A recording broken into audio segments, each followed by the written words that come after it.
jistaqsi kull nhar ta' ġimgħa fid-9:20 ta' filgħaxija fuq One.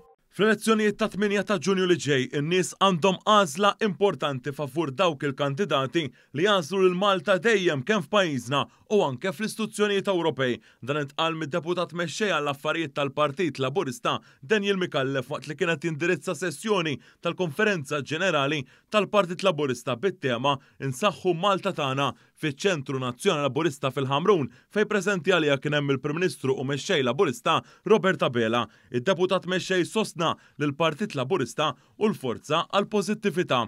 Matul is-sessjoni tkellmu il-kandidati Laburisti li ħerġin għall-elezzjoni tal-Parlament Ewropew nhar is-Sibt 8 ta' Ġunju.